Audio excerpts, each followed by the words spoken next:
Thank you for joining us for another edition of the Red Pill Diaries. We are your hosts, Rashid and Rashid. The name of our show today is called Imperial Rage. The U.S. Empire strikes out with global war. Rashid, first of all, before we get into the show, how are you doing today, my brother?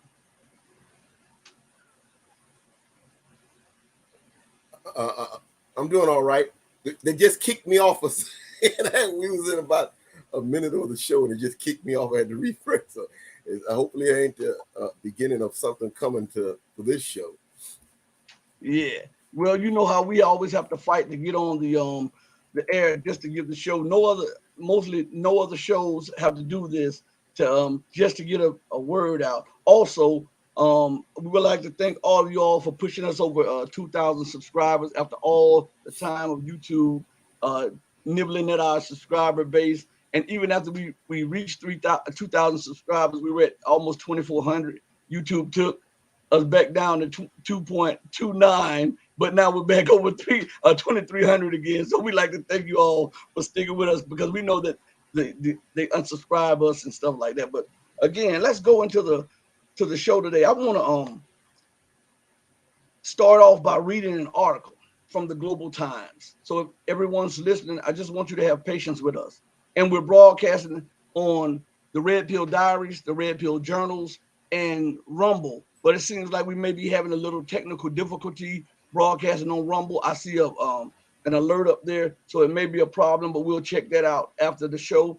But if we are broadcasting live on Rumble, and even if there is a problem, the video will be up shortly after on Rumble. So we'd like to thank all of you for joining us. And we'd like to thank you all for being in the chat also. So I want to, and I'll be with the chat in just a minute. I just want to get this article across to the people. This is what is going on in Asia. This is the perspective of the Chinese and how they view America and American intransigence. And so I'm going to look at this computer here to my left, and I'm going to read it to you all. So be patient with me all. And we're going to stop here and there because I'm going to ask Rashid's opinion on certain things. And remember that your opinion counts just as much as ours. So if you have anything to say on the matter, please put it in the chat, and we will try to go to it to highlight it. And thank you all. But check this out. The article is called "After Balloon and Laser Lights Incident, How Should America Deal with U.S. a startling bird?" Now, you'll understand why they call them a startling bird shortly. And they have this character of America losing her power and just hitting out at everything and trying to find any and everything to dehumanize and vilify not only China, but the rest of the world because of America's loss of perceived power and the loss of her dominance. And before we go into the article, remember that no matter where you go for news, or no matter what article you read or what news clip that you listen to that has to do with America, it's always about threats. It's always about challenges. In America, in her mind, feels that she is always supposed to be the dominant power. She's always supposed to be the head honcho. This is why they are so enraged with China's rise, because they view it as a near-term threat. They view it because Russia has the military power to challenge the China and the U.S., but China has the political, the economic, and the military power to challenge the United States. And being a non-Western power, this is unacceptable to a fading and declining empire. I know you want to say something. Go ahead and say it. Didn't just 1 second? Didn't Barack Obama just say what you just said, that we have to be the leader? Yeah. Right? Walk through his presidency, and see, that's what he was saying. We have to be the leader. And Joe Biden has said it too. And listen, and I have to make this point, Rashid, I have to follow up on that, and then I'm gonna get to the article. I promise you guys. Listen, so Joe Biden was speaking, and when he was in Poland, and then when he was before the people, and he was talking about a new world order, and he was talking about, but America must lead that new world order. Now, let us use common sense for a minute. If there's going to be something new, and the old will lead the new, and the old has not changed their heart, their minds, or their perception of things, then the new will become the old. So there would be no need for something new if the leaders of the old are in power or in position of power to dominate the new. Do you understand? See, a lot of times, a lot of that goes over our head, and we don't understand that, and we don't get what they're saying. They don't want something new because they don't think that they will be in control of something new. So they want to polish it up and they want to put it out there for you to believe that they want something new. But if you're the old and look at the state of the old world order, or look at the state of the so-called rules-based order, war, poverty, death, destruction, disagreement, rioting, insurrection. Um, uh, it is a parasitic world. It is a parasitic system, and people are getting fed up with this on a daily basis. So why would we want something new and then attach the old head to something new? You're just getting what you had before. Well, let's go into this article real quick, and I'll let Rashid come in on it as we go down the article. Then I'll check the chat. It says the heat over the recent balloon incident continues while the U.S. begins to hype the green laser lights spotted over Hawaii. Scientists at the National Astronomical Observatory of Japan captured the mystery beams of light on video back on January 28th. Footage of the incident shows green laser light beaming over the cloudy sky over, I know I cannot pronounce that, it's in Hawaii. According to media reports, the U.S. media were quick to come to the conclusion that the beams were pinned on a Chinese satellite. Whether it is a balloon or laser light, experts have said that it is a common scientific research project that does not pose a threat. However, the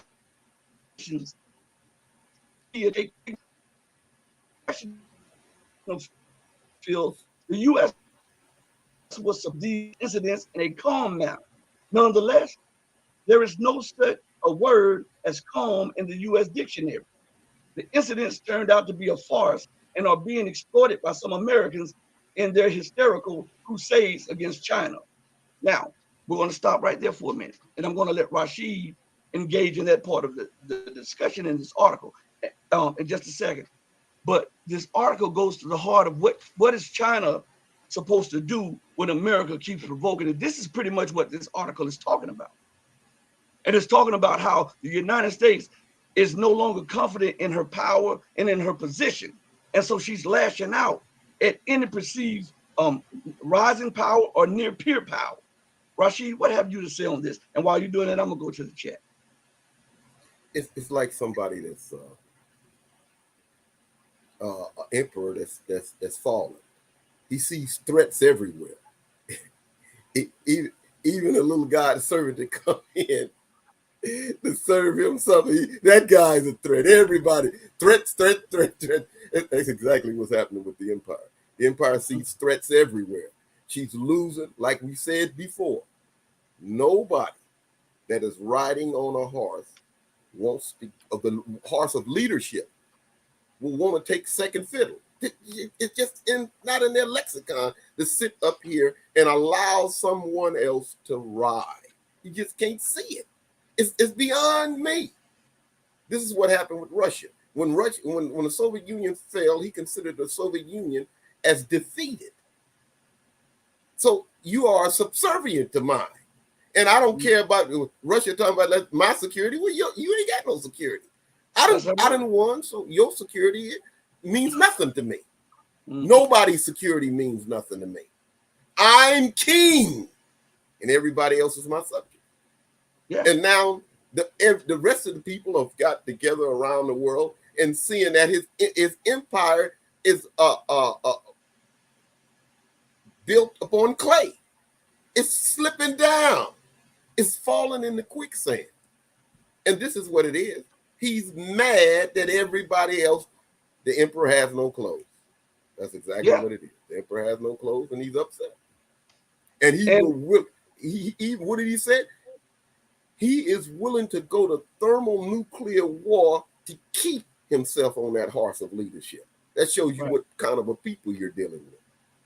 And I think most of the world don't understand. They keep looking for rationality from America. How, and again, we go back to this subject. How can an irrational, declining power be rational? This is why a lot of the political moves that they're making does not make sense to the average person, because the average person is looking at it through the rational, intelligent eye. And they're saying, well, why won't America do this? Or why won't she just yield? Or why won't, because she has been the center of dominance, of global power, global politics, and global commerce since the pretty much even before World War II. And she's been the center of dominance. And she feels that it is her inherent right to be able to tell you to do as I say, not as I do. There's a whole nother set of rules for me, but you must do what I say, or else it's a violation of international law. It's a threat to global security, or it's a threat to these people. Now, I want you to understand something. They are so concerned with Ukraine's territorial integrity, right? They were not concerned with it when they violated it by a coup. They were not concerned with it when they instigated the overthrow of the legitimate government, regardless of how corrupt the legitimate government was. It was there by the will of the people. And it is not America's place to determine who shall lead this nation and that nation. And their system is not for America, and America's system cannot be forced upon others. We see what happens when she forces her system upon others. Look at Libya. Look at what's going on when she tried to do it in Syria. Look at what's going on in Iraq. In Iraq. Look at what's going on in Afghanistan. Go ahead, Russia. Yugoslavia. Yeah. Somalia. Yeah. The Central African countries. Right? When America brings democracy to you, you better run for the hills. Yeah, exactly. So let's go back into this and now highlight a few things in the chat in just a second. Let's go back to this article real quick. And again, I have to tell the people, most people that watch the show understand why I drink a lot of water during the show. But let's go to something here. The evolution of these incidents is a vivid reflection of the mentality, of the U.S. as a bird startled by the mere twang of a bowstring. And such a mentality is a result of the U.S. sense of losses over its own strength and the political hysteria on both sides of the U.S. political divide. The U.S. was once the sole military power in the world, which acted at will, but now faced with China's rise and multiple crises on its own soil, it is unconfident and even anxious about its own development. This is what I'm telling you. But America views China as the most imminent perceived threat to American dominance and American exceptionalism. I beg to differ. It is her own hubris and arrogance which is the greatest threat to her rule and her power and her dominion over the nations of the earth. Let us look at the situation. There is rising poverty all across America. All one has to do, if I leave my house, and I live in the county, so I live like off a little bit, but if I leave the county and go into the city where I'm at, right, a few blocks down the road, there are people out there with signs with almost on every street corner. There are people laying, as a matter of fact, right around the corner from the sheriff's office, there's people all over there just laying with tents and everything. Now, if we look at the medical situation in America, the defunding or the exploitation of the medical infrastructure of America, or the medical policies of America, is also leading to a decline, because now your people are not getting the proper education on how to heal themselves or how to prevent causes. They don't care about you preventing the causes. They just want you there so they can milk you until you die, giving you another medicine and another medicine and another medicine, right? And if you look at the advertisements on TV, which are nonstop 24 hours a day, the medicine that they prescribe for you, it might help you with one symptom, but it brings along 20 other symptoms, right? And then the most pressing threat to the American Republic is her educational system, because the elite, the ruling class, think it is wonderful to have an ignorant population so that they can exploit, to misinform these people so that they can be easily or more exploitable by the people in power. They don't realize that this is the dumbing down of a society. And if you dumb down your curriculum and if you dumb down your society, you have to realize that these are the future teachers who are the stewards of the future generations, the politicians, the lawyers, the doctors, the engineers, the architects, right? The scientists. All of these people have I would say, a mental block on them by the degradation in the educational system. And education is what civilizes us. Education is what helps us to progress. And if you don't have the proper education and you have a dumbed down or education of the fools, then you're making your future generations foolish. And this is why America, at the same time, she's caught in the catch-22. On one end, she wants you dumbed down so she can exploit you. And on the other hand, she's pissed off because she's not making technological strides like she used to. And she's looking at China master railgun technology, China master hypersonic technology, China having X amount of supercomputers, where America only has a certain amount. China surpassing America in this field, in that field, because they churn out, what is it? What, 3 million or 30 million people with degrees every year that you can use these degrees. Go ahead, Rashid. They had a movie called Idiocracy. Where the president was like Hulk Hogan or somebody. That's what America is turning into, a bunch of fools. What it's showing us is that the ruling class don't expect to be around too much longer. Right. If you throw away the future class or the future rulers, then what are you saying about your society? Is it going to collapse now? Yeah. That's the way they're acting like. That the American society is not going to be around in a couple of years. That's exactly the way they act. Mm-hmm. Now, okay. for one of the people in the chat who was asking about your sunglasses, first of all, that is a distraction from the topic at hand. That has nothing to do with educating you on the matters at hand and the madness of what is going on now. The reason you see, I don't wear glasses, and he has sunglasses, but we have lights in the back. My glasses, I don't wear glasses at all. These glasses reflect the light, and so because we have powerful lights in the background. That is why. But that has nothing to do. I have something to do with my eyes. I have to do this. It has to be in the dark. So I have a medical condition. So that is not as serious as I wish you would have kept the questions to the subject at hand about the imperial rage and how America keeps lashing out at the world because of her own faults, because of her own deficiencies. That is more important, And Reef Omar says, it's gotten to be so absurd that U.S. has been shooting just about everything out of the sky. Yeah, it's crazy. It's all of these things are distractions. Those are distraction tactics. They're trying to lead you away from something that is way more important and that's going on. And that is, if you look, the onslaught of her forces and the Ukrainian forces by the Russian forces. The Russian forces are pounding them. And this balloon, that's a distraction from the losses. Remember how Bakhmut and all of these and Soledar were strategically important, and all of a sudden now that Russia is moving on them, and Russia has seized Soledar and the surrounding towns, and almost have the Ukrainians that are embedded with Western special forces in Bakhmut on the run. It's no longer important. It's no longer important. So these are distraction tactics with the empire. I remember listening to a general, and I remember listening to, I believe it was Scott Ritter on our show before, when they were talking about how America has not prosecuted a successful war since World War II.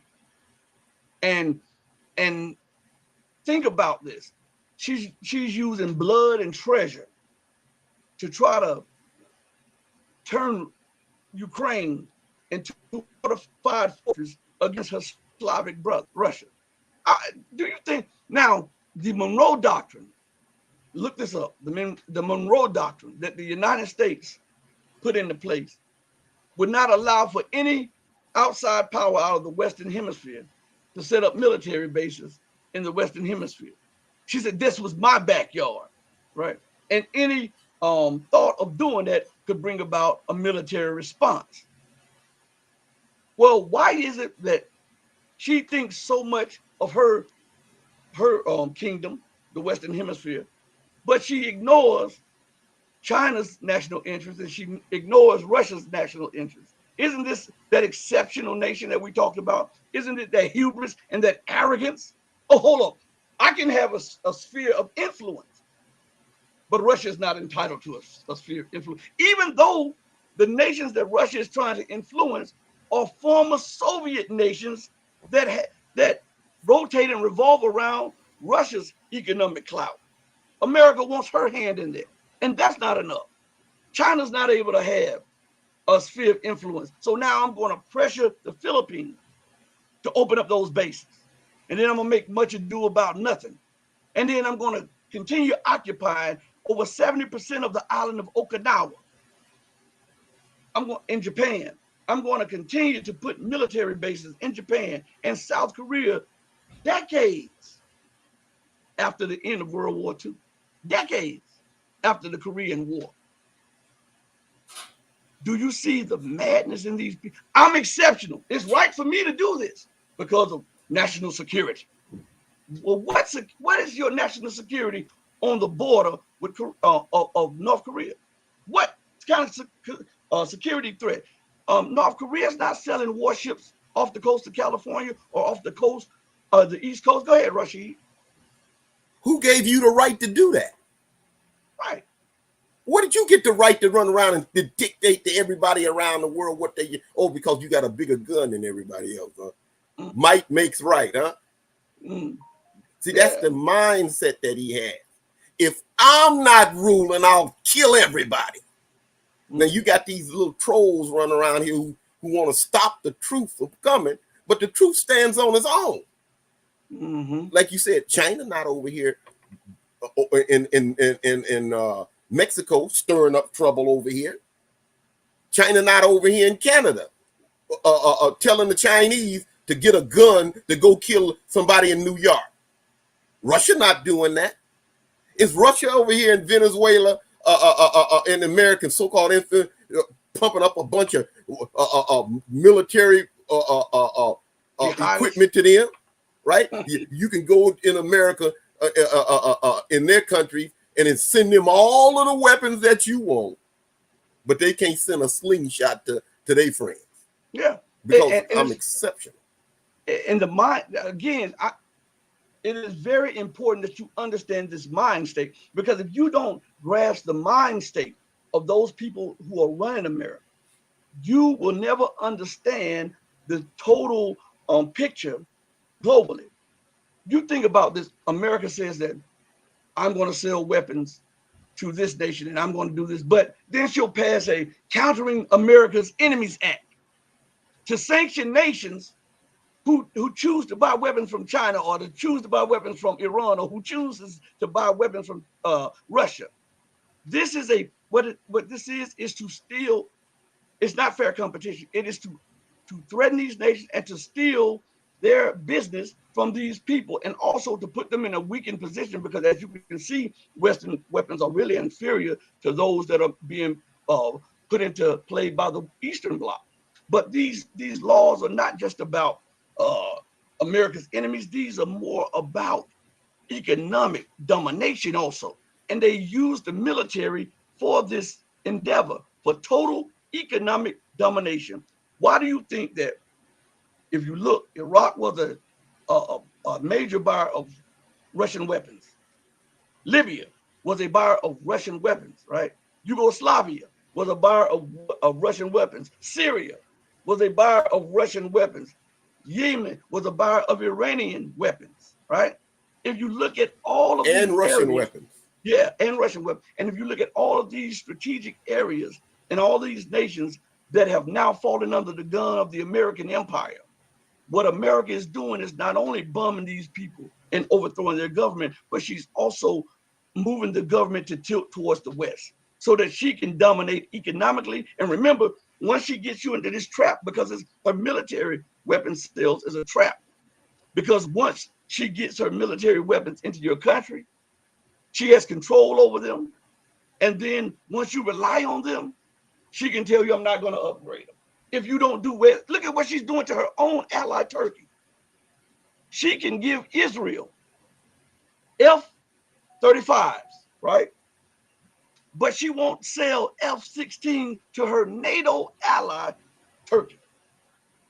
She can give, now Israel is pounding the Palestinians on a daily basis and is in contravention of all UN laws. This doesn't matter.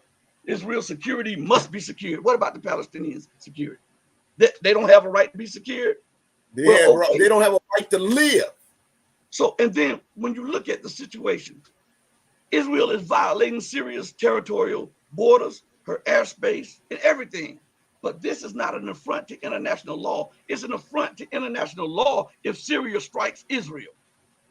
It's an affront when Turkey stands up to the empire and says, listen, I'm going to choose this weapon system because it's better than yours. Then America sanctions, pulls them out of the program that Turkey was a vital part of it, and then supplies so-called advanced weaponry to a non-NATO ally before supplying old weaponry to Turkey. Now you tell me if you want to be in any friendship like that, where your friend, when you down on your luck, your friend would rather help out someone that you really don't get along with instead of helping you out. Tell me what kind of friendship is that? Now, Raphael says, I truly did not expect for us to go out like this. I thought we could stand up and make it to the bell, not to take a dive and to take the 8. Insane. Well, listen, the irrational, illogical, and insane mentality of the people who are running this, I would call it the Hindenburg or the Titanic, is astonishing. They continue to double, triple, and quadruple down on failed policies. I don't care how thick this cement wall is. If I keep running my head into it, eventually maybe I'll get through the wall to the other side. Now it's a door right there that's open, and everybody's telling you, hey, there's the entrance and there's the exit doors. Go that way. No. The concrete is not as hard as my head. I'm going to go through the concrete. This is America. This is our politicians. This is what they do. This is like I said before. It's like that horse with them blinders on, right? Yeah. He can't see right or left. Only thing he can see is straight in front of him. That's it. Yeah. I see someone in the chat. Rafi 00. Hold on, I'm gonna answer you in just a second. Let me put Raphael up there. It says U.S. took the same approach. I believe you meant to say they took in the 1800s dealing with the Indians. They signed an agreement and they did something else. They truly thought the Russians were the Indians. Big mistake. Hey, this is what Rashid says all the time on the show. This is exactly what he talks about almost every show right here. What you said, Raphael. Now let me go down to. Go ahead. Say what you have to say, Rashid. That's right. All the treaties he signed with the Indians broke every last one of them. Anybody around the world should know just by his history that his agreements on paper mean nothing. He signs them to lure you in to his trap like a spider. And then once he gets you, then he sticks you. He don't care nothing about his agreements. I don't care nothing about them. I make them thousands of agreements. I don't intend to make up nothing. And he never pays his bills. Remember that. Yeah. He never pays his bills. And then when he give you money, he giving you weapons. He ain't giving you anything tangible. Gold. Name me any one of these foreign countries that he gives gold or tangible assets, silver, cobalt. The only thing he gonna give you is his worthless money. Yeah. That's it. And promises. Yeah, he's great with that. He's great on promises. Alex X Pro says, I'm Romanian who lives in the UK. I can tell you that as I was growing up, I had the perception that US and UK represent the truth and freedom. Now I see how this is the opposite. That is right. See, once your eyes are open, a lot of this stuff started to make sense. You'll understand why America refuses to bring her troops home. Now think about this. This was say because a lot of people in America say, well, the older generation with Medicaid and Medicare and Social Security are eating up the entire budget, or eating up. They paid into the system. No one sits down and think about this. For years, they paid into the system. It is time for them to get what they deserve because they invested into it, but they had the rich had stolen the money, talking about putting it in a lockbox. Yeah, a lockbox where they can go and put it in accounts overseas where they can benefit later. And then they have no qualms with funding the military industrial complex on a daily basis, which eats up, what is it, 90 cents or 80 cents per tax dollar. And this makes rational sense to the people in power to be able to tax the people. So on one hand, they're taxing you to fund the military, and then on the other hand, they put in policies that tax you on a slide that brings about inflation that you know nothing about. So they don't care that this is a constant transfer of wealth from the have-nots to the haves. They want more. It's never enough. It is a parasitic system, and it's never ever enough. And as I said, the Western system is based upon this top class remaining in the top class, this middle class being sucked into oblivion so it can be down with the lower class. So they want all of us to be serfs while they rule, reign, and enjoy the spoils of everything. This is why they're going to war, to try to maintain their position. Like you said, it's a parasitic system. He can't stay on top unless he's stealing from somebody else, right? If you have a certain amount of resources and you're using them, they're going to disappear after a while. So I got to constantly bring in resources, constantly steal from Libya, Iraq, Somalia, Afghanistan. I got to constantly steal from all of these countries out in ruin. That's the reason why I ruin them, because I'm stealing. Don't get mad at me because I'm a thief. That's all I know how to do, is steal. And then when I go and steal something, look, he stole something. Yeah, I know, because I'm a thief. That's what thieves do. Mm-hmm. America's a thief. And then when you tell people that, they get upset. But just look at her history. Remember, truth hurts the guilty. Right. If what we're saying don't mean anything, then it shouldn't get up anybody upset. But if it's the truth, then you'll have things like we can hardly get on the show. Every time we open up our mouth, they want to throw us off. Mm. And this is not mainly us. This is them saying it to themselves. A lot of the, like we said before, Scott Ritter and Douglas McGregor and a lot of these other professionals, they see America going down the wrong path, and they're trying to do everything they can to correct it. But the elite got them blinders on. Only thing they can see is one way. Okay, brother, you can go. Yeah, I was into the chat. I was listening to you, but I was into the chat. I put up CC. Salute to CC for being in the chat. She's in the chat every show. But it says the U.S. claiming to have shot down UFO is sending two messages. They are implying that their technology is superior, and it quashed the spirit of the oppressed from uprising.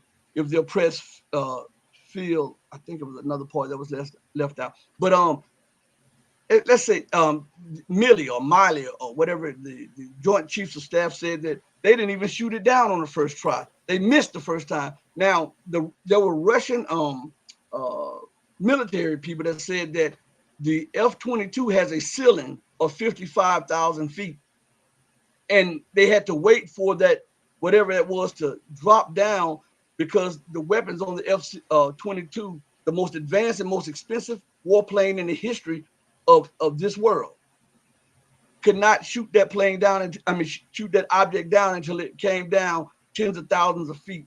But the Russians said that their MiG-25 and the MiG-31s would have shot it down, because they have a ceiling of 67,000 feet, and some even say 73,000 feet, and their weapons can engage at a greater distance than that. So if America wanted to be perceived as a greater power, I think she did it wrong, because it showed the world that weaponry that came into the set came, what, the MiG 31 came, what, 79 or 80, something like that.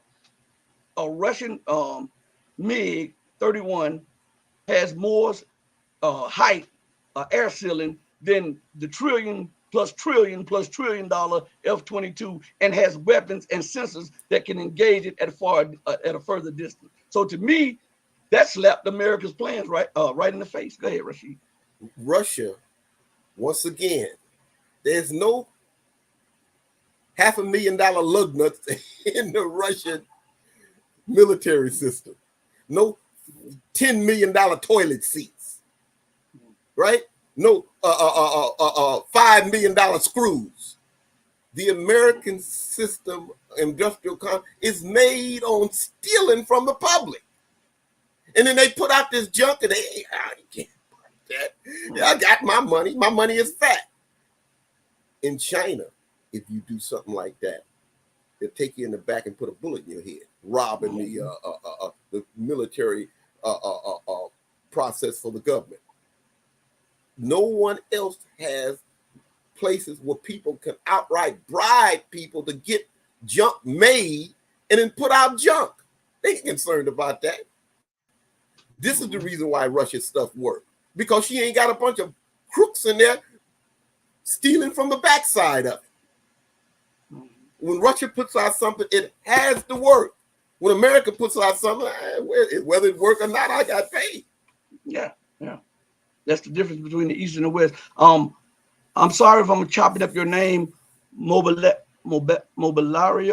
Reyes.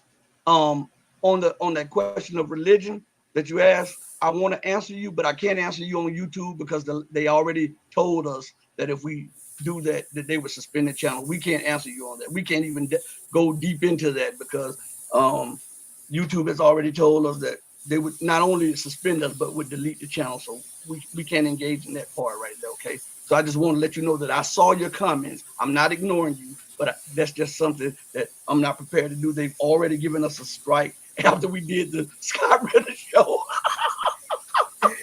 Hey, wait a minute. In the land of the free and the brave and the freedom of the press. Yeah. If you say something, they'll throw you out. Yeah. So there's just certain things. Now, someone, I haven't forgotten, who was it? That 00. I'm trying to get down to it. I'm gonna go back through the chat. The comments are coming so fast. I'm trying to scroll down to the, where is it? Hold on one second, everybody. Give me a second. I am trying my best to get all of you guys. There's so many. The 00 asked. They asked about. Could you I'm trying to see, because this thing is going up so fast, going down so fast. I'm sorry. 00. Give me one sec. Oh, there it is. I found it. Let me, if I can find it on this one, because I'm operating 3 computers, 1, 2, 3 at the same time. So you have to. Here it is. I can highlight it. I found it. All right. Rafi 00 says, please interview Alexander McCurry. I've reached out to him. I haven't heard anything back from him. I've reached out to him 3 times. I haven't heard anything back from him. Tom Luongo, yeah. I'll because of your request, I'll try. Okay. And Matthew Eric, I have never heard of him. I've never heard of him. I'll look it up after the show. Thank you for your request. We'll try to get some of those guys on. I did look up. We'll have Charles Dunaway, geopolitical analyst, on the show sometime this week.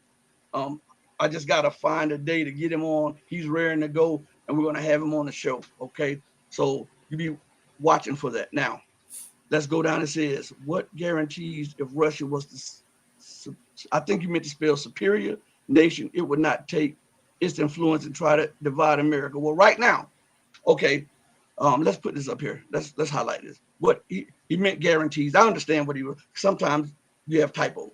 What guarantees if Russia was the superior nation, it would not take its influence and try to divide up America?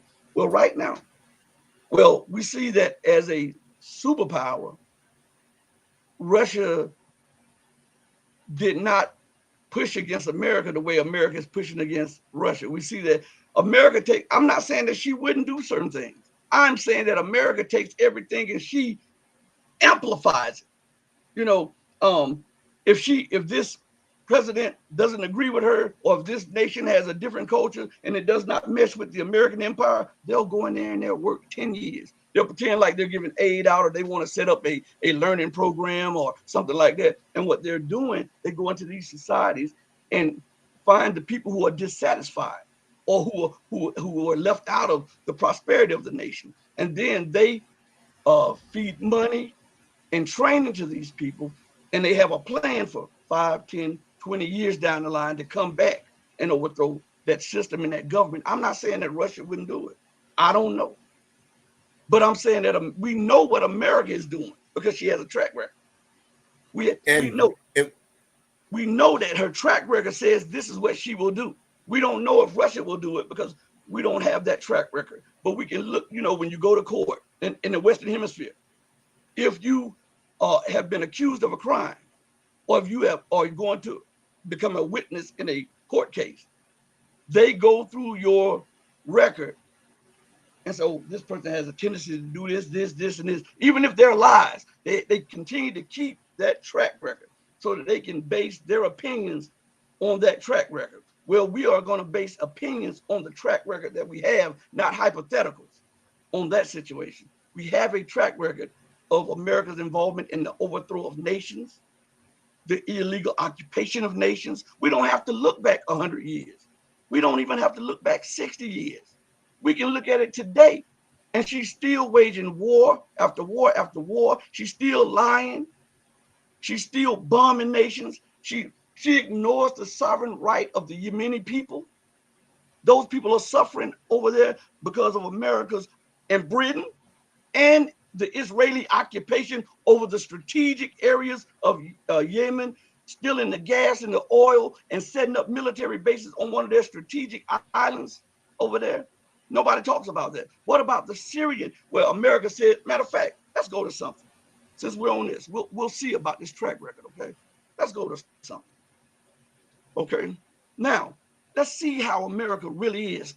And this is what's bringing the blow. If you understand this, you understand why she's in debt. You understand she won't come out of this debt because she feels that she has the right to run up tallies and do this stuff. And I know that StreamYard now is starting to mess with the audio. Now the audio was going good, the video was going good. All of a sudden we're getting on this. But I want you to listen to something. So this is not me saying this. This is going to be two parts, okay?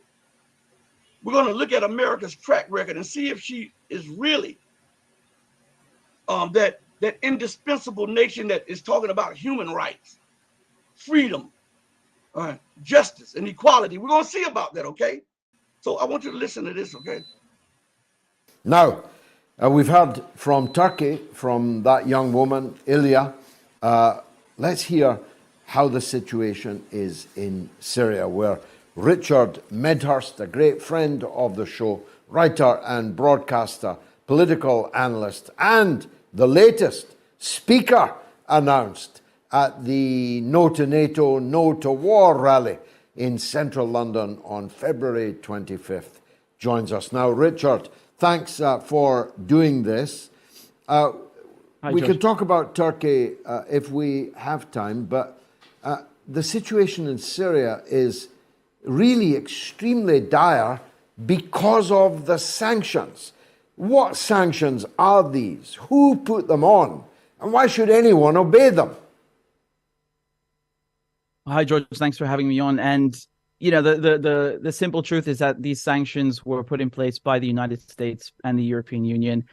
And this is towards 2019, 2020, when they realized that, they can't win the war against Assad. They can't remove him or oust him militarily. So they switched to a scorched earth policy. Let's burn all the wheat, or at least make sure that Syrians don't have access to their own wheat. Remember, I always remind people that Syria used to be a net exporter of wheat, so it's definitely not a supply issue, or an issue of lack of resources. Syria has the fuel, Syria has the wheat in the breadbasket region, but that's occupied by the Americans, right? There's one official, an American official, who famously said that the United States owns 1/3 of Syria, and they do.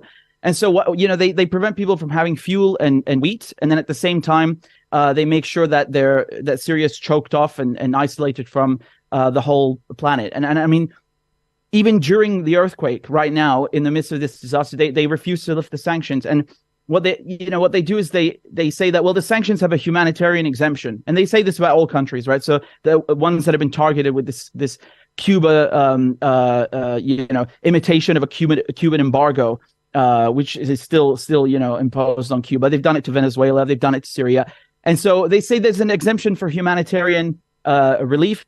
And in reality, that's a lie. It's not true, because the red tape, the bureaucracy is so complicated. No one has the time or the resources to even bother navigating it. So, in the end, people just don't want to touch anything to do with Venezuela or anything to do with Syria. And they say it's about hurting the president, about hurting the Assad regime. It never actually affects the people in power. It only hurts regular civilians. It hurts everyday Syrians. And they've issued some tiny exemption now, but again, it's worthless. It's absolutely worthless. Syrians can't do anything. Good luck opening a PayPal account. Good luck sending money to people in Syria. It won't work. It doesn't work. And these sanctions are evil. They kill people. That is what they're designed to do. And the Caesar Act sanctions is what they're called. Trump put them in place, and Biden keeps them in place because this is standard U.S. foreign policy. Two sides of the same coin. And the reason, listen, something very important he said about the sanctions, but then something else he said, that U.S. officials said that they own 1/3 of Syria. Now, one must ask, how do you come about that ownership? See, we have to put these questions to the people. How did you come about? Did the Syrian government sell you that land? And if so, when did they invite you to take the land? And if they didn't sell it to you and they didn't invite you there, that means that you're in contravention, in violation to international law and Syrian law and even U.S. law, because you went in without the approval of the Syrian government and you violated the UN Charter, and you are now stealing. Listen, this is not something I'm making up. They have stolen 1/3 of the Syrian territory. Syria as a nation is roughly the size of the state of Washington in the United States. That's a big, nice sized state. They're in control of 1/3, and check this out. They only went into that third when they realized that their terrorists that they were supporting were not going to beat the Iranian Hezbollah and Syrian trio. So the United States went in. They didn't go into other part. They went into that part. Why? Because that is the wheat basket of Syria. That's where all of the fertile land is. And that's where 85% of all natural gas and oil is in Syria. Let's see if it's a pattern here. Let's go to Iraq. America went into Iraq. The first thing they did was seize the oil field, right? The second thing they did was change the trade back from euros to dollars. Now, Let's go to Libya. Under Gaddafi, the oil and the gas wealth and the mineral wealth went to the people. Gaddafi would send a check out to all the Libyans from the sale of oil, gas, and resources, right? The US, France, and NATO bombed Libya, and I might add, they bombed Libya under the same conditions that the French are going through right now with the protests. They bombed Libya under the same conditions that the British are going through right now with the protests. They bombed Libya under the same pretext of what's going on all across Europe and the United States with people protesting. But the difference is the protests in Libya were instigated by the West so they could have a justification to go in there so that they can get the oil on a pennies to the dollar thing. And then they can set up military bases. They can break the Libyans' plans for continent-wide currency of Africa, which was going to be the gold dinar. Hold on one second, Rashid. Which was going to be the gold dinar, and it was going to be the currency of Africa, which overnight would have changed the landscape economically and made Africa the richest continent on the planet because they have the most resources on the planet. Because the gold dinar was going to be backed by not only gold, but all of the African resources of all African nations. So they went in there, they ousted him for that. And one of the main things they got him because of what he had planned with the aqueducts. He had a Canadian company. After research was done, they found out that Libya had some of the largest underground water reserves in the world. And Gaddafi wanted to use those water reserves to turn the desert part of Africa into a minerally rich, fertile land for farming, to make Africa independent of imports of food products. Immediately after the aqueducts were finished, the Canadian company notified the US and NATO, and one of the first places they bombed, when they bombed Libya, they bombed the water aqueducts. So we have a pattern here of a terrorist nation. This is not something I'm making up. Go do your research. This is a pariah state. When they talk about regimes, regime is a negative connotation to a government. So if we want to really use the word regime, we have to put that negative connotation to America and NATO, the North Atlantic Terrorist Organization, because there's no organization around the globe that is bombing nations under the pretext of bringing democracy and our values except for NATO. There's no nation going around the world occupying, destroying, bombing people back to the Stone Age like the US government. So if we're going to use regime, that regime or that negative connotation should be put to the Western world, not to the Eastern Bloc, because we have a history, a pattern here. Okay, Rashid, go ahead. You said that Libya, Gaddafi was giving everybody a part of the oil, right? How much is NATO giving the people of Libya? Check this out. I guess the check is in the mail, huh? Yeah, check this out. And for those of you who don't know, this so-called tyrant, this dictator that they like to talk about, you know, the America, like they use the same terminology with everybody they want to overthrow. Now Putin is a dictator and a tyrant. Now, remember, Saddam was a dictator and a tyrant. Yeah. And Hugo Chavez was a dictator and a tyrant. Even though Hugo Chavez brought his nation up out of poverty, he made it was mandatory under Hugo Chavez for every single person to learn the Constitution so that the government could not take advantage of them. Under him, they rose from poverty and illiteracy, the same as under Gaddafi. And now under Maduro, he has brought about, this dictator Maduro has brought about 5 to 6 million new houses for the disenfranchised of Venezuela. And when it comes to Libya, I have to say, this is the part I wanted to get to. I would like to live under a dictator like this. When you got married, you and your wife or your spouse got a $50,000 stipend. If you were not able to afford food, they had food pantries where you can go get the food. And everybody was afforded the right to the basic necessities, the water, the electricity, And the air, you know, the same things that the parasitic West charges you for, you have to pay to get air in your tire. Air to put in your tire. You have to pay to get water. God's given natural resource. You have to pay. This is what the West charges you for. And they are so greedy for profit that they charge you now for the sunlight, solar power. You know, but under Gaddafi's rule, those things were free. Those things were free.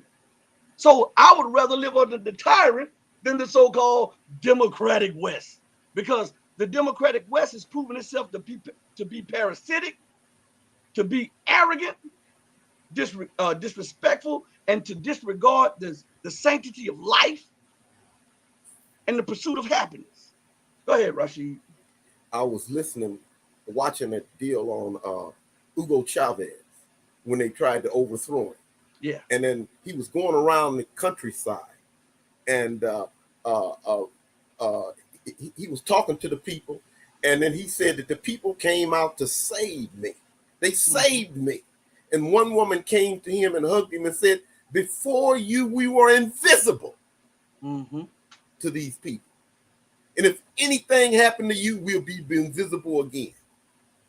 This is the way a dictator that loves his people. And if you love your people, America is there to try to destroy you, because they're not for the people. They're for us. What did the guy in Europe say? The garden. We're only for a certain group of people. And everybody else, we don't care about you. Matter of fact, we are here to exploit you, rape you, rob you, murder. Like I was thinking about what you were saying about how you got it there. Well, when Columbus came out of out of Europe and went to the Americas, did anybody tell him to go and steal all them land and rape, murder all of these people who are in America? They are just like their fathers. Now, the father was a murderer, and they're a murderer. So, and he is not stopping it. And I want to get to something that you back to something that you were saying as you were talking. Let's go back to Hugo Chavez. Let's go back to Venezuela for a minute. Do you know that the United States was so mad at Hugo Chavez for lifting his people out of poverty and for making them literate that they kidnapped him out of his presidency? Did you know that? They kidnapped him and they held him and told him to sign an agreement that he would never participate in Venezuelan politics again, but he refused to. And the people of Venezuela rose up and they said if they did not return their president, that they were going to destroy everything that was American in Venezuela. And America had a lot of oil interest there. This was why Hugo Chavez was returned to Venezuela. They had kidnapped him and had him on a plane ready to take him away. Now, let's see patterns. Wait a minute, brother. One second. Didn't they do that to the guy in Haiti? I was getting ready to get to him. This is what I'm talking about. Let's go patterns. We talk about patterns here. John Aristide came to power in Haiti. He is the most loved and beloved president in Haitian history. Aristide, America thought that he would be a yes man. They did a study of the waters and the mineral resources in Haiti, and they found out that off the coast of Haiti and in Haiti, there was huge untapped gas, oil, gold, and all these precious mineral reserves in Haiti and off the coast of Haiti, right? He invited the West and everybody to participate into getting those resources. Here's the kicker. This is what made him the enemy to the West. He said, but if you participate in this, you must know that the majority of the wealth that is extracted has to go to the people of Haiti to elevate them out of poverty and to educate them and to give them their fair share so that they can compete in the world. This was unacceptable to the Western world. They kidnapped another sitting president. They put him on a plane and put him into exile. They told him that they were going to kill him. They forced him to sign papers saying that he would not enter Haitian politics for at least 10 or 20 years or something like that. And only then would they return him to Haiti. And look at the mess Haiti's in. See, the people see the mess that Haiti's in, but they don't see the hidden hand behind that. This is what we're trying to tell you. the Western world has this hidden hand. When you see the jihadis and they say extremists and they say Islamic terrorists, who started Al Qaeda? Who started ISIS? It was Zbigniew Brzezinski, who is a neoliberal of the Western world, who is a Christian. So they hide their hands, they throw the rocks, and then they hide their hands and they blame everybody else. And then the I would call, as the Bible says, the scribes, the media that controls public opinion. As the Chinese says, the media of the West controls the public opinion of the West. So what happens is, if all you hear and all you are inundated with is Islamic terrorism, Islamic extremism, and then you see somebody Allahu Akbar and kill somebody, right? That's what you would think. But here's the kicker: in Iraq one time, so the U.S. Special Forces were supposedly fighting ISIS and Al Qaeda. And Rashid, this is gonna make you laugh because I know you remember this right here. They called themselves, they had the flag of ISIS and Al Qaeda, and they were running around, and it was Allahu Akbar, and they had the beards, but they forgot to pull their sleeve down, and they had U.S. Special Forces on tattoos on, and the Western media scrubbed that. They scrubbed that because it would have implicated the U.S. government and the U.S. military as being involved in Al Qaeda and ISIS. Why do you think that ISIS was taking over Iraq and America didn't bomb one time? ISIS was taking over Syria, America didn't bomb one time. Only when Russia intervened to stem the tide, when America seen that her interests, she was losing out in her plans and her interests, then she, oh, we'll fight ISIS. And then she took the credit for defeating ISIS in Syria when it was the Russian, the Iranians, the Hezbollah, and the Syrian forces that did it. Doesn't that bring you back to World War II? America takes the credit for defeating the Nazis when it was the Russians. See, there's a pattern here. But if you don't know the history, if you don't know the backdrop of this, you will get sucked in by the propaganda. And we're not saying that everybody in the West is bad, but we're saying that the policies of the West and the governments of the West are bad. They're not bad. They are the epitome of evil, because there's no way you cannot be evil and not care about the lives of millions of people. Oh, for an oil company, because this oil company has interest in this nation, or a gas company has interest in this nation. Look at what America has done in just look to Ukraine. This may, for the Caucasians who are listening, this may touch your heart a little bit.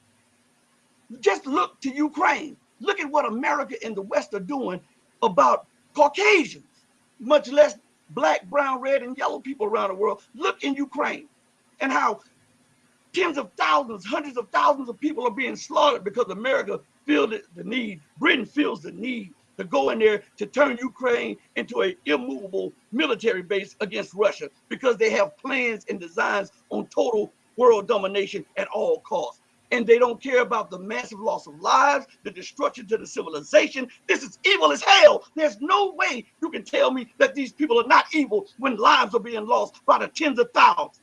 And they don't care anything about it. And they're moving in their corporations. They're moving in their weapon manufacturers in there to make a profit off the lives and the misery of tens of thousands of people in Ukraine and around the world. To hell with these people. To hell with their governments, and to hell with the government policy.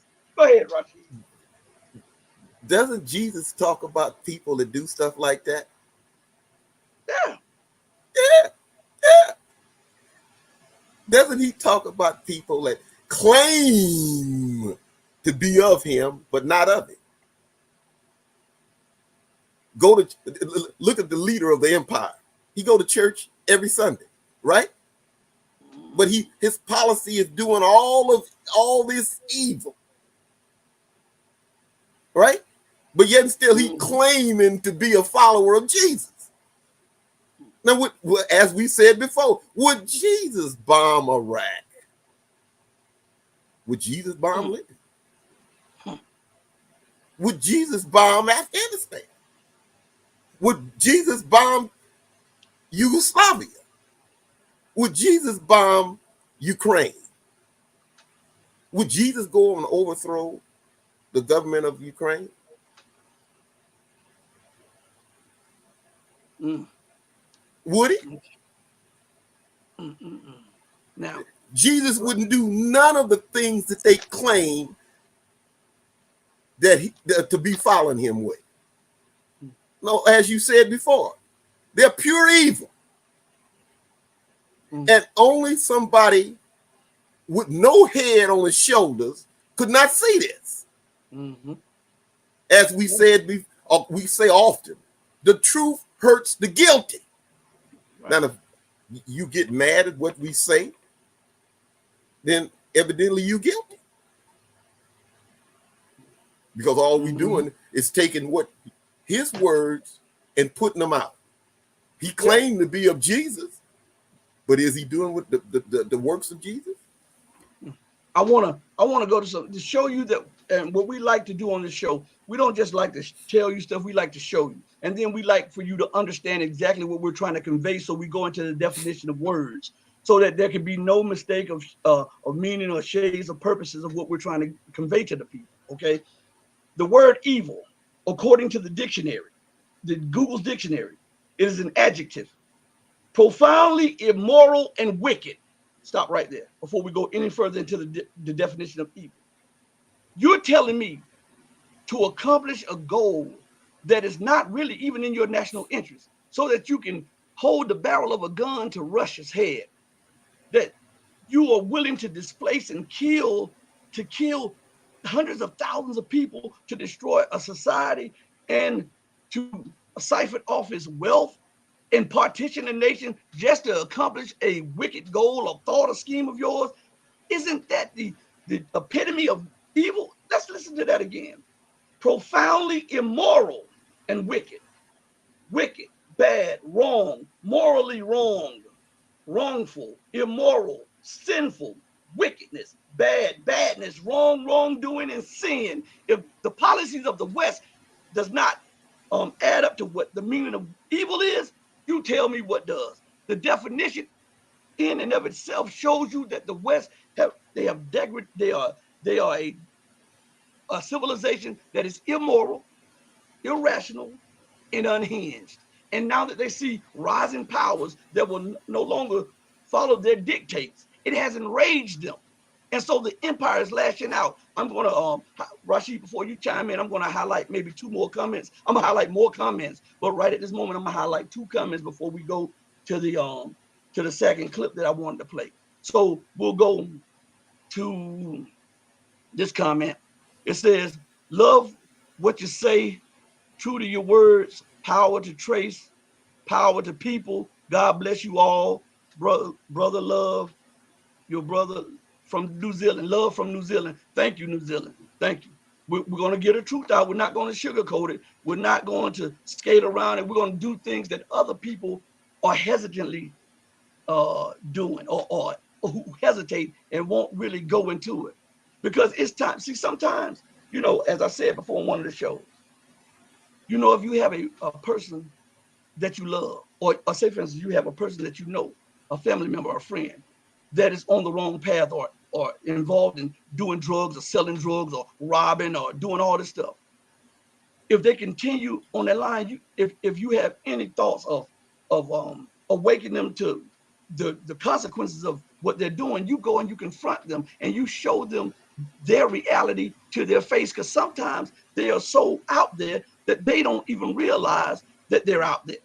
So sometimes you got to pull them apart from the crowd, and you got to be harsh on them, and you got to tell them the truth.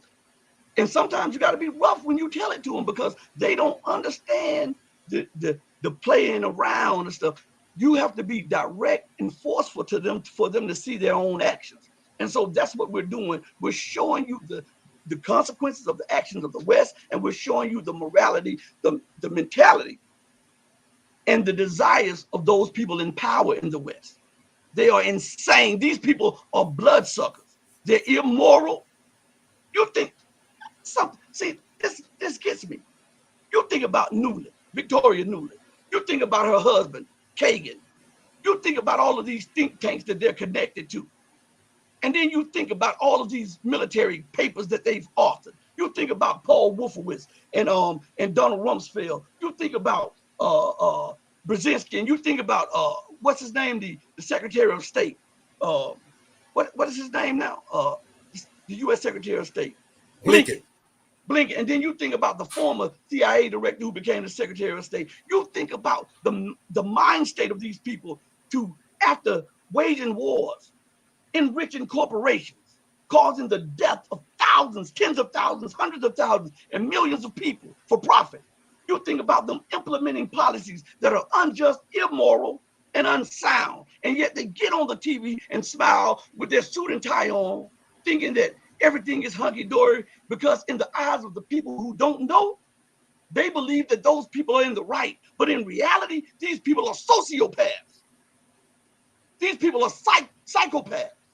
They live off the bloodlust of killing others. And that is how they continue to maintain wealth and property. And do you see the revolving door in the Western world?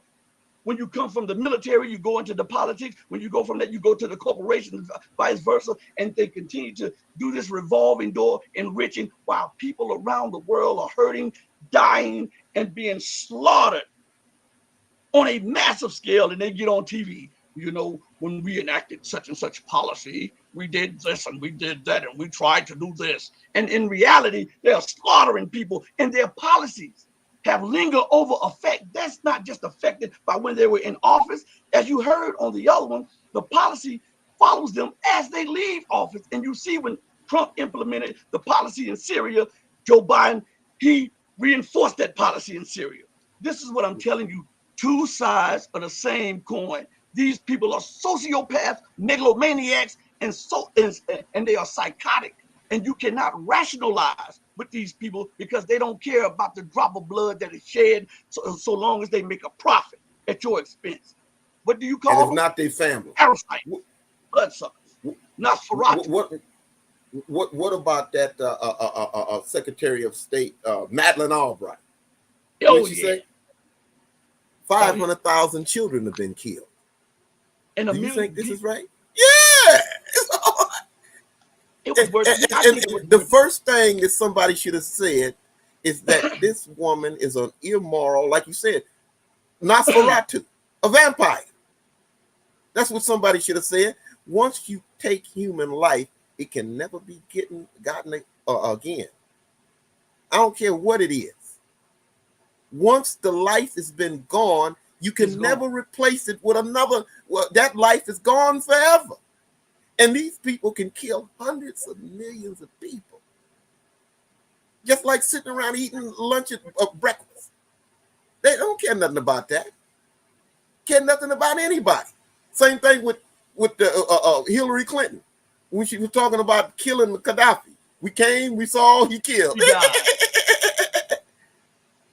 These are not people with any morals at all. This is what we're trying to tell you. As we're saying, they are sociopaths, they are psychopaths. An evil demon. Once again, I go back to this. Jesus talks about these people. In his writings, he talk about people that do stuff like them. And he don't say that they are people of God. What did he say? You are of your father, the devil, and the lust of him you will do. That's right. Jesus. That's not me or the brother Rashid. That's Jesus saying this. And then here you get these people on television smiling, claiming to go to church every week or whatever it is. Or to the other one that we can't mention. And then get out and do evil on a massive scale. Mm-hmm. Who are they? Mm-hmm. What are they pushing? What is their aims and their purposes? Yeah. You do evil, evil begets evil. Mm-hmm. And they do evil on a massive scale. When you have some little guy running around talking about he's a thief and lock him up for 100 million years. Yeah. And America goes Full of candy bar. Yeah, it's still a candy bar or a piece of pizza. Hey, you stole that pizza. We're going to give you 50 years in jail.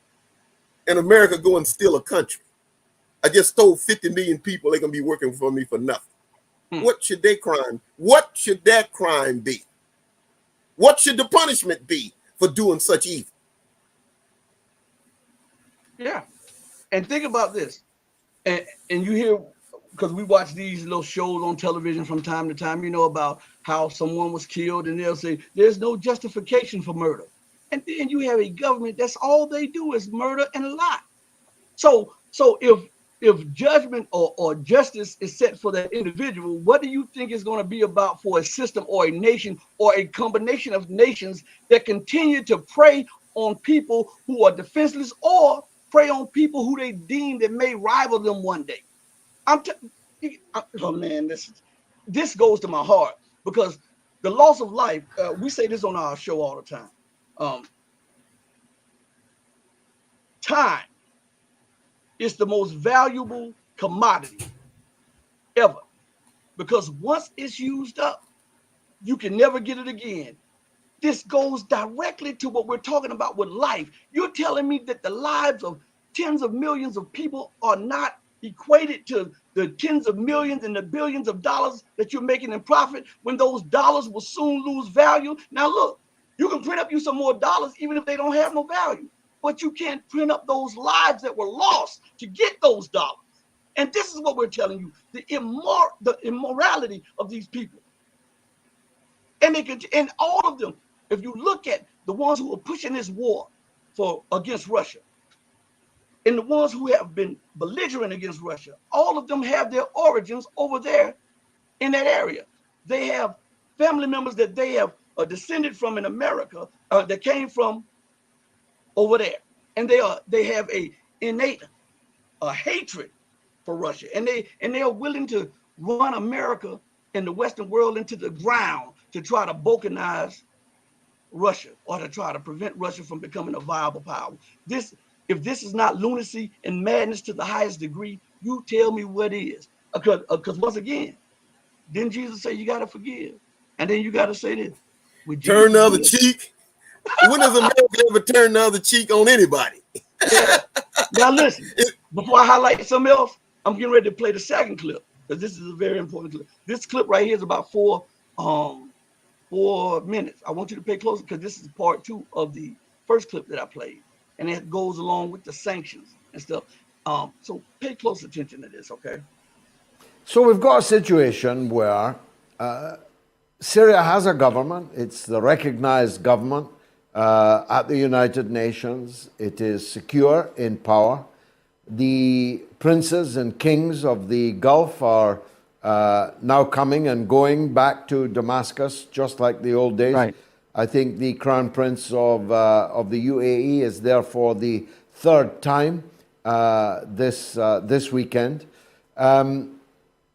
What's the point of maintaining rebel-held areas? What's the point of the United States occupying a third of somebody else's country?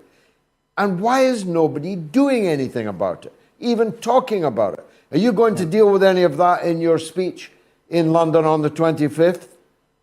Oh, absolutely, George, always. And this is the hypocrisy, because everybody suddenly they know the words annexation and territorial integrity and sovereignty, and only when it comes to Ukraine, right? When it comes to Syria, Israel's occupying the Golan Heights, and a third of their drinking water comes from the Golan Heights, from Syria. No one cares. That annexation is okay, and the U.S. troops in Hasakeh and Deir ez-Zor in the northeastern regions of Syria, where all the oil and the wheat just so happen to be. No one cares. This is not addressed even during an earthquake, and you can just see from the countries that you mentioned how it's quite incredible that Syria has to rely on other sanctioned countries to send aid, like Iran, like Russia, like Venezuela. These countries are taking from their own bread and giving it to Syrians who are in need, and to Turkey, right? So I think that says a lot about them. It's very commendable. There are also planes coming in from the UAE, from Egypt, from Bangladesh, and there are more and more countries that are stepping up to the plate. But most European countries, they refuse to engage with Syria in any capacity, and it shows you that they don't. It's not about Bashar al-Assad, which is, again, it's not even their right in the first place. But it shows you that they are attacking the entire Syrian people. because they know exactly what they're doing. If you and I know what sanctions are doing, they definitely know what sanctions are doing because they're the ones orchestrating them. And I think when it comes to Iran and Russia and Venezuela and all these sanctioned countries helping Syria, there's no excuse then for richer countries, for more capable countries. And there's a waiver that they issued. The United States, the Treasury issued an exemption for people to send aid to Syria. Again, this is just to save face because people have been calling them out bit by bit.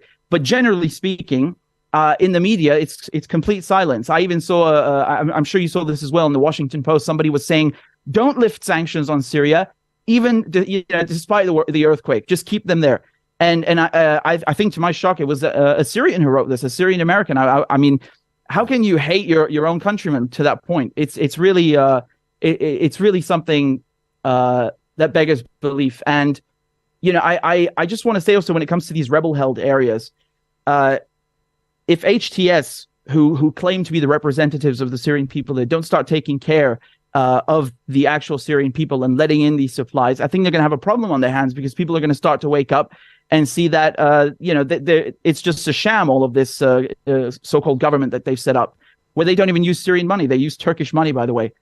So I really hope that people will wake up and lift the sanctions, because Turkey is one of the countries that's kind of thawing relations with Syria.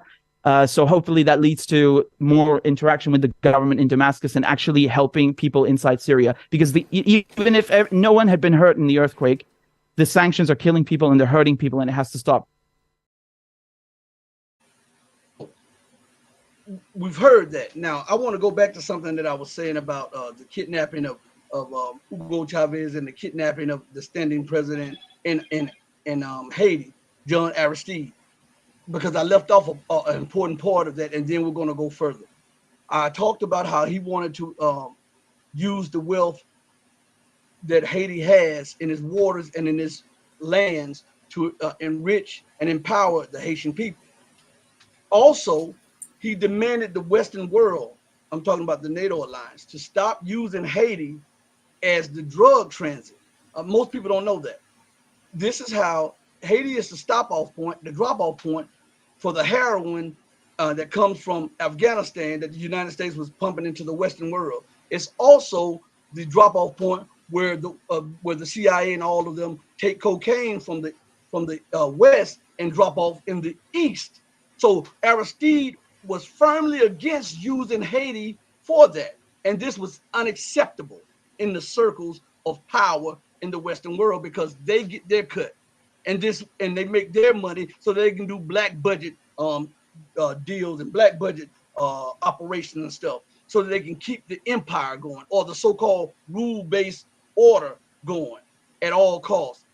And while they're doing this, they are pumping money into the military industrial complex. This year, it is said that, every year each president does this, but now that Joe Biden is president, it is said that he is pushing for a record military budget. Now, I want you to understand something. The public budget is not the entire budget. Nobody really talks about this.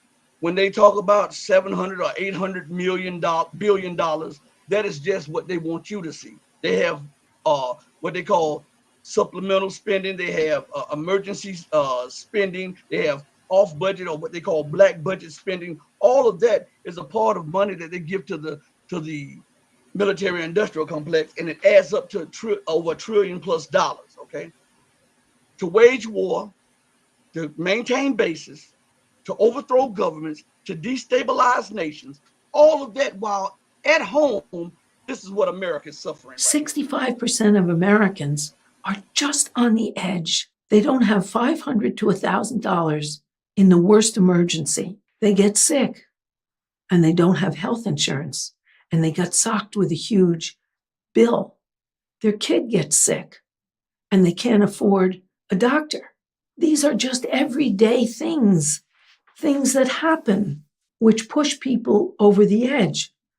And when they go over the edge, they drop into poverty and often into eviction and life on the streets. These are tragedies. There are a million little tragedies that are not publicized. They're not mentioned.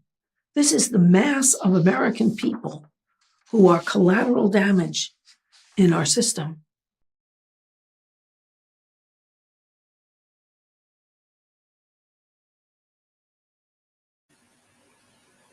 Collateral damage. This is what But the public in America think about. This is what they're protesting over, about better pay all across Europe. They're protesting it all across America, and yet they can find money for the military industrial complex and the weapons makers and all of this stuff, but they can never find money for the education, for the Head Start programs, for the food aid, for the energy aid, for housing.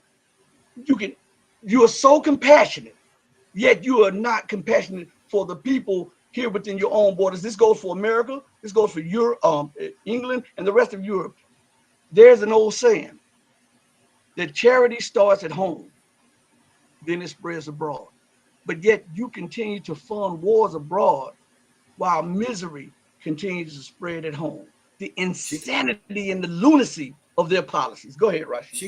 she can.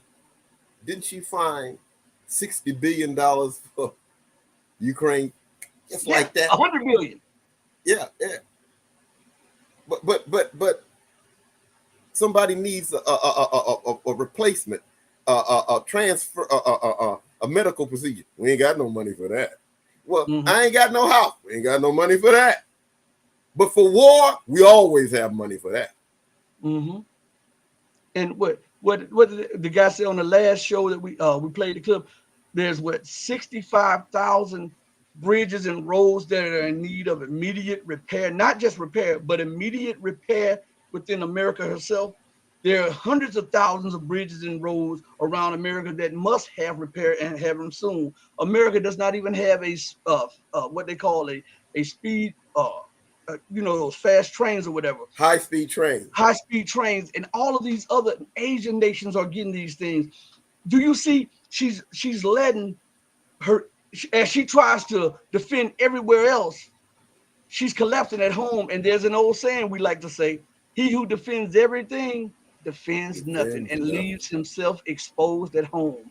This is what is happening, and the leadership of America and the leadership of the West can't seem to grasp these simple things, and they want you dumbed down so that they can continue to steal from you and can continue to wage war. But all of those things come to an end when the nations pull out, when the nations no longer want to be involved with you. As a matter of fact, you have everybody saying this. Listen to this. This is a minute and something. You have everybody saying that there's a need for a new system.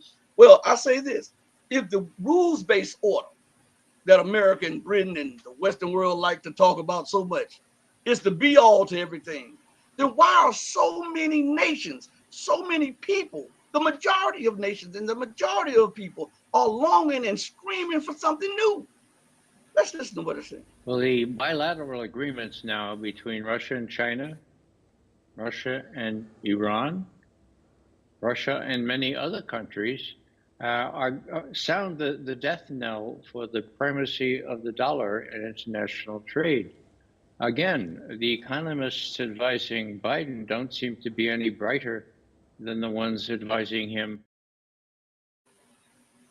I got to play that again. I want you to understand something. This is why the empire is lashing out. Okay, we're going to play some clips. I wanted to preface the other clip with this one. I want this on your mind about these bilateral deals. We've been talking about this for years. These bilateral currency swap agreements, these trades that's going on outside of the dollar.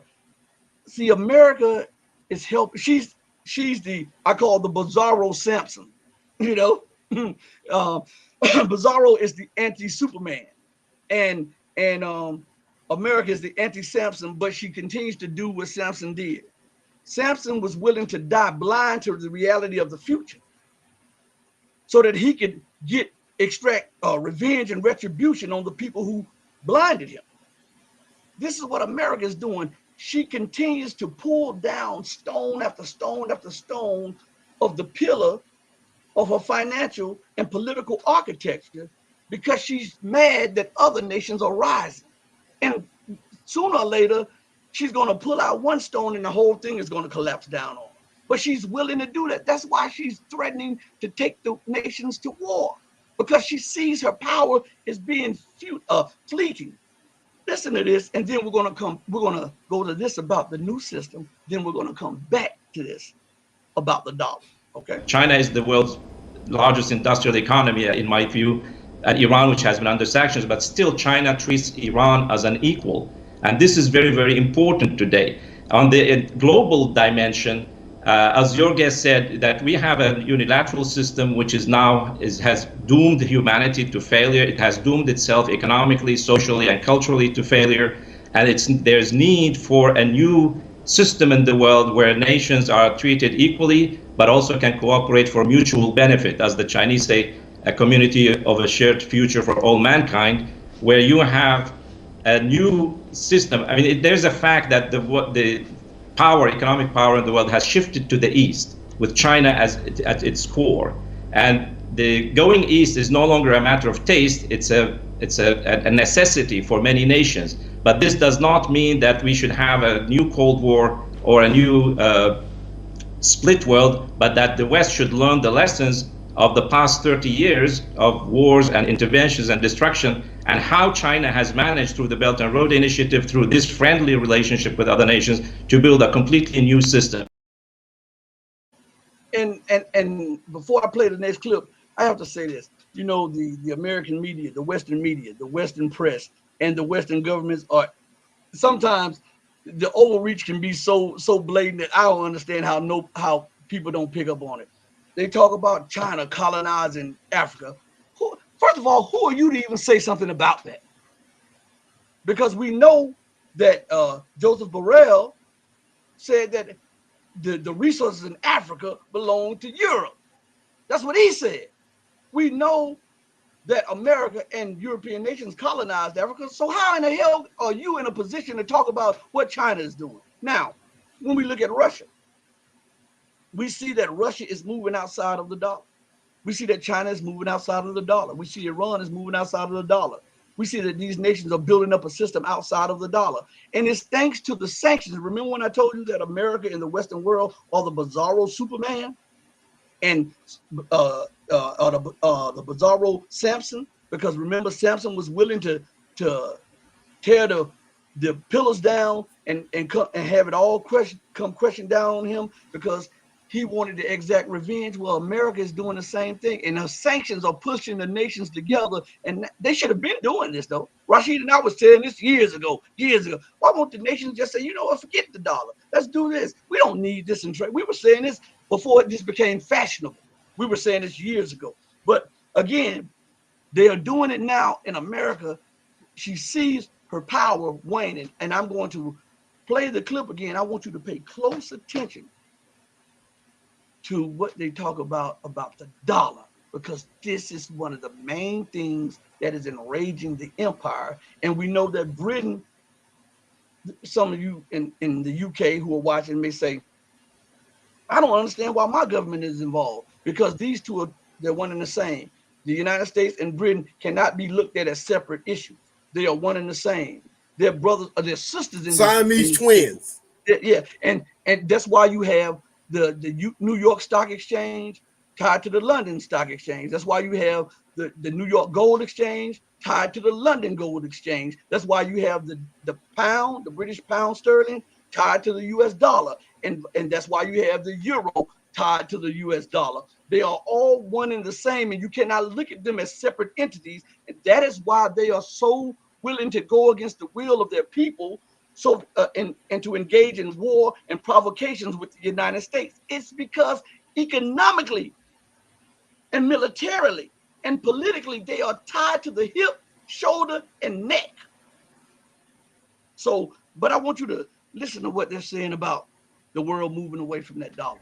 Well, the bilateral agreements now between Russia and China, Russia and Iran, Russia and many other countries sound the death knell for the primacy of the dollar in international trade. Again, the economists advising Biden don't seem to be any brighter than the ones advising him on foreign policy.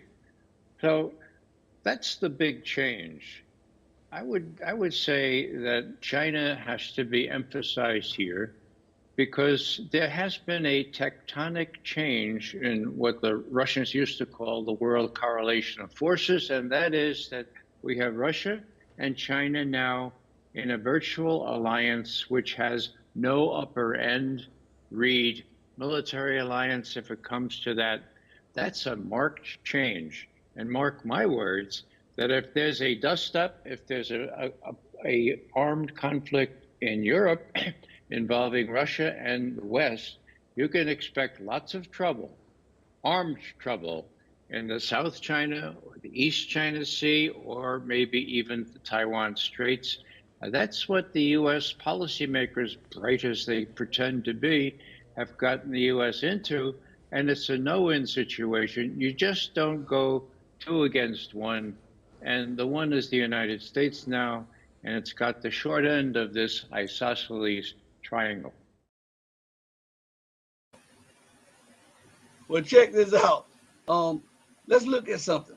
We know that America is hell bent on primacy, as was said in this thing, and we know that dollar primacy is coming to an end. We know that America thinks that she's that exceptional nation and that she's exceptional to the rules of law, right? So what we should do is first understand what these two important words mean. Because if we understand what these two important words mean, it'll give us a deeper insight to America's political psychological makeup, okay? And so let's go to the dictionary. The word primacy, right? It's a noun. It means the fact of being primary, preeminent, or more important, okay? It's a priority, precedence, preeminence, preference. So the priority of the world has been the dollar. It has been the more or most important currency in the world. So has America in her politics, her economics, and her military. But there's a tectonic shift, like he said, is taking place. And so what does that have to do with exceptional?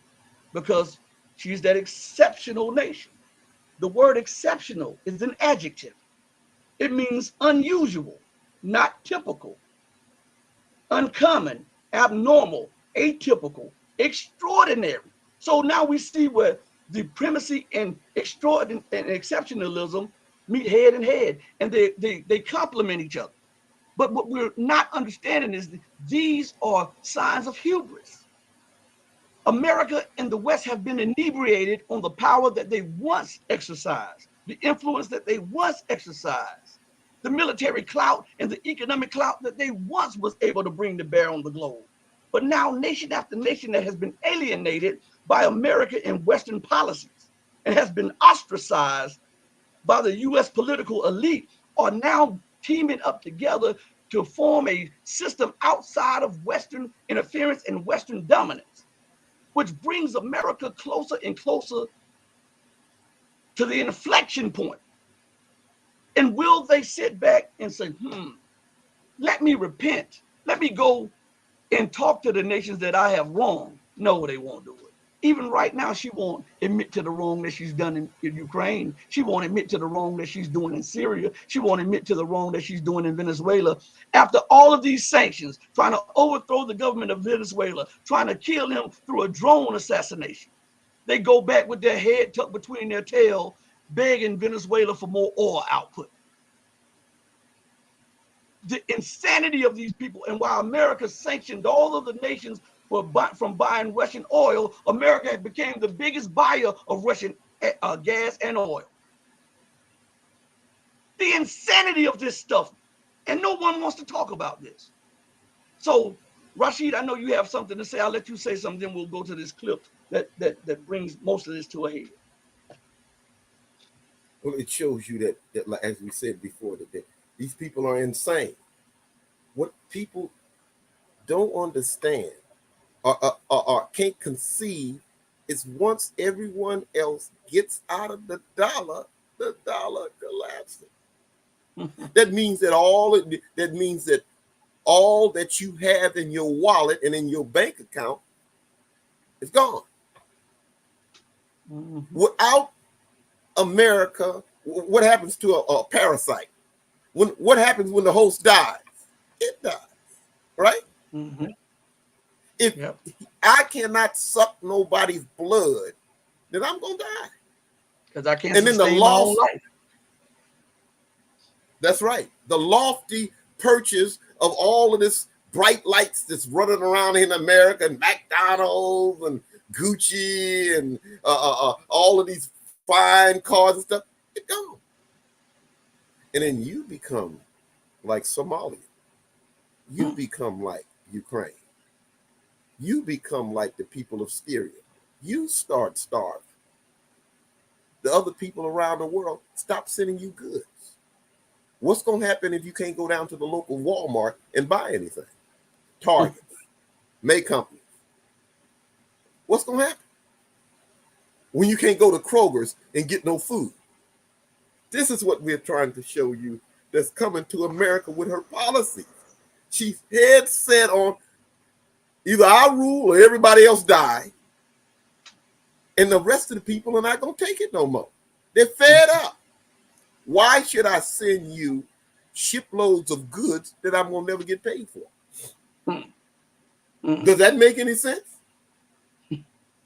Should I sit up there and fund, give everything in Walmart, and all I'm going to get is some worthless American dollars in return? Yeah, it's crazy.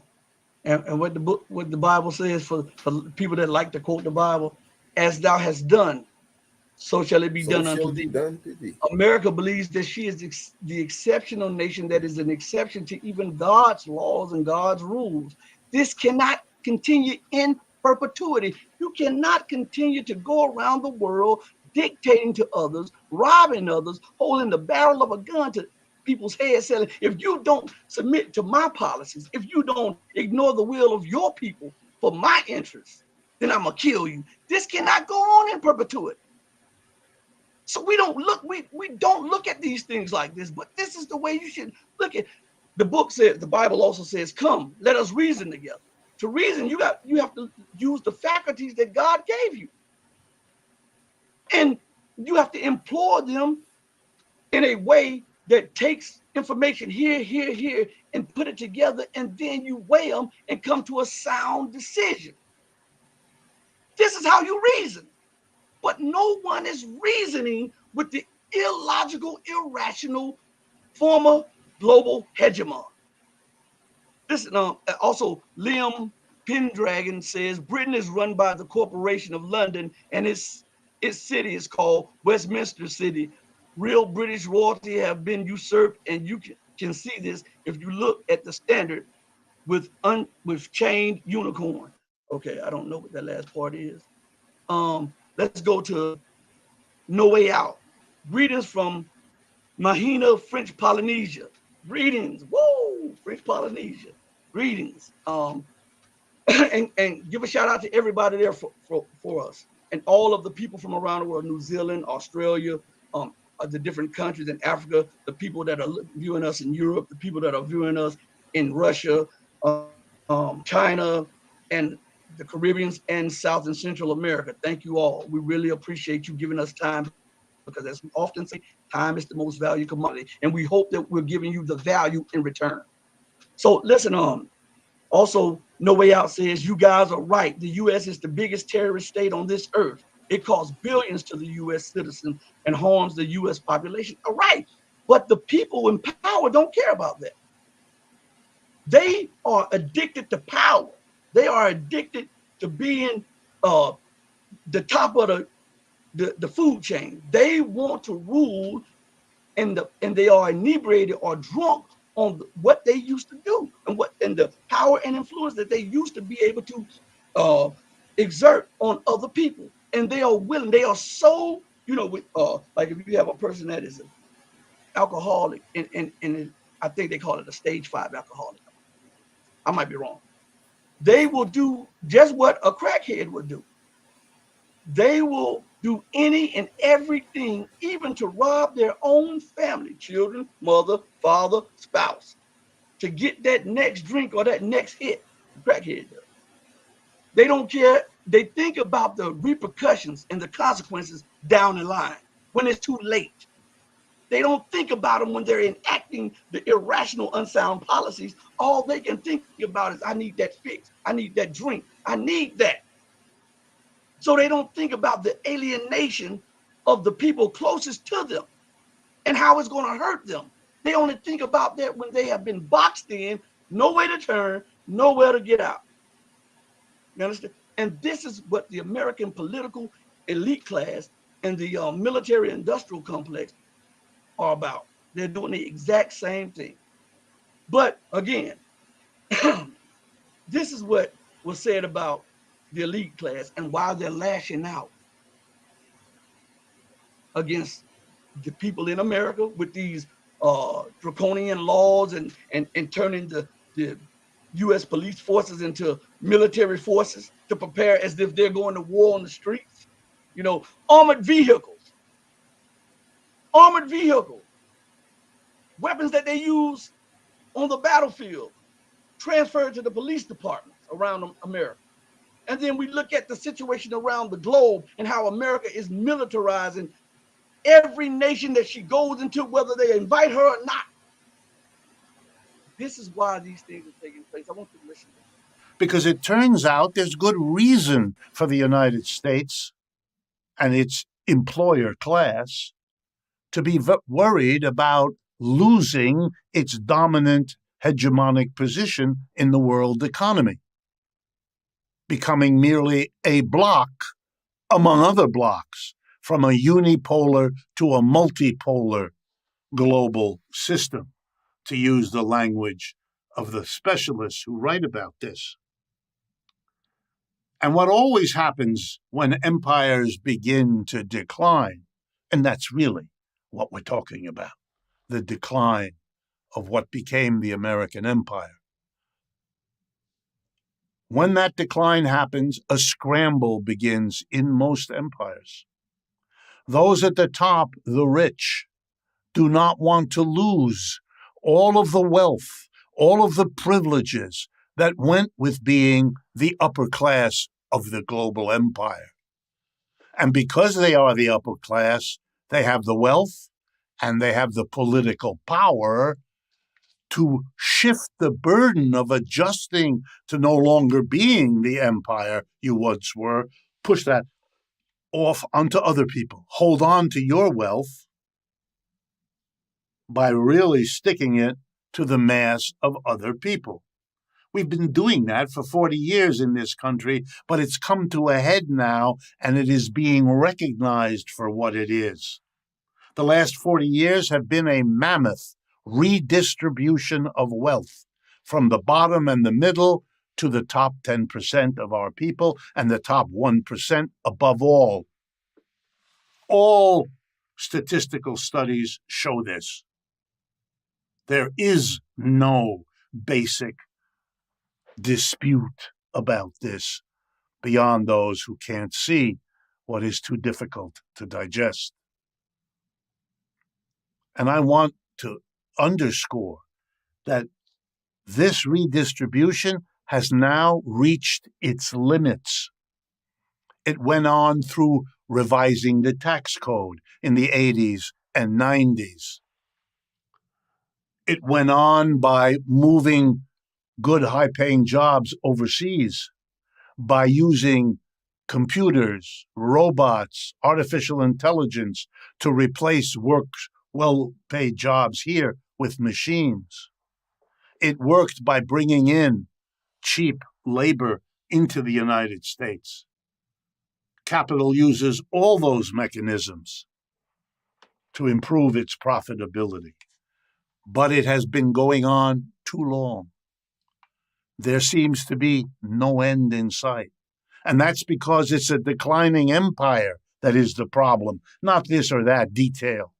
A declining empire in which those at the top, the corporate leaders, the wealthy, the political elite, working together, intermarried and going to the same golf courses, work a good deal to shift the burden of a declining empire off of them and onto everybody else.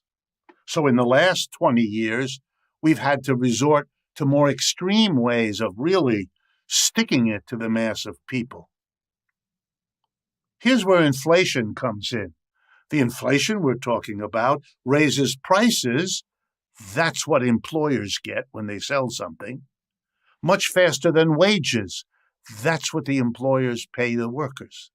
If the employer can raise prices by 7, 8, 9%, but wages only go up by 4 or 5%, and that's pretty much what we've had, then there's another shift of wealth. Workers can't buy. Even if they get 4 or 5% more a year, they can't buy what they used to because it's going up by 7, 8, or 9% a year. The pandemic hurt millions of Americans in countless ways. The fact that we don't have a national health insurance.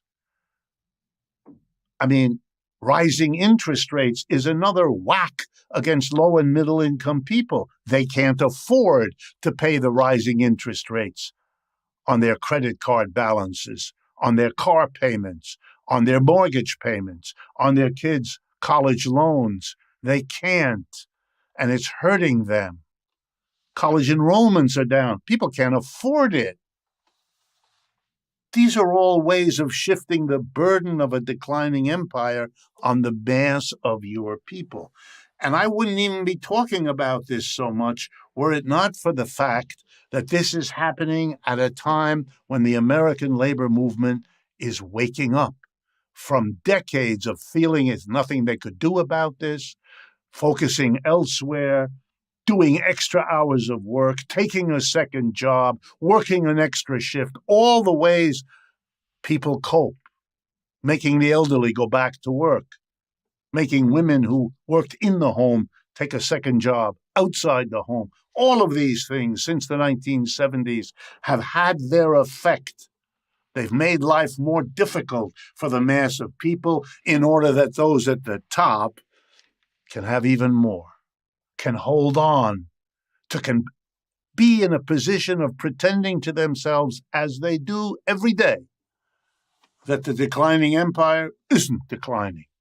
They do that with the same confidence that they say, as they have from the beginning, that one side is winning the war in Ukraine, even though any reasonable observer knows that that's not the case, or if it is the case, there's no basis for us to know which one of the two sides is indeed winning anything.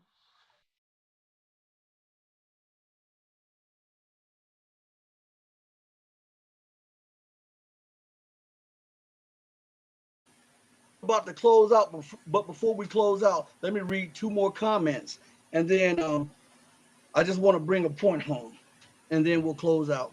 One of the comments is from No Way Out from Polynesia. He's from French Polynesia. He says, "We are on an island. We are on an island, a total of 120,000 people, and we have universal health care, free scholarship, free child care, free hospital care, and so on, and we can afford it." And then so you see, other people are doing this, and America is trying to tell you that that is an impossibility here because of the greed, the enormous greed in the system. And then we have this from our good brother. He says, as the homeless rate grows, tent cities are popping up all over the place. There's a place in Northern Virginia where there's encampments in the wood that can be seen from the interstate. It's all around here. They're everywhere. I'm talking about they're everywhere, in every place. This shows you the decline of America. This shows you the system of America and how this parasitic system is now. See, at one time, it was able to feed around the world, feed on everybody else. But now, it is now starting to feed upon the very people that claim to be protected because it has nowhere else to go. On that note, we close out. We hope that you join us on our next program tomorrow. Rashid, before we go out, I know you have something to say. Keep your eyes open, watch, well as pray. All right, on that note, we love you all, but remember that God will always love you best. Until we next speak again, stay strong, stay true, but above all things, stay righteous. And you know I got to go out the same way I always go out. Mama, your baby boy loves you more than life. 2, 1, 2, 3, out. Imperial.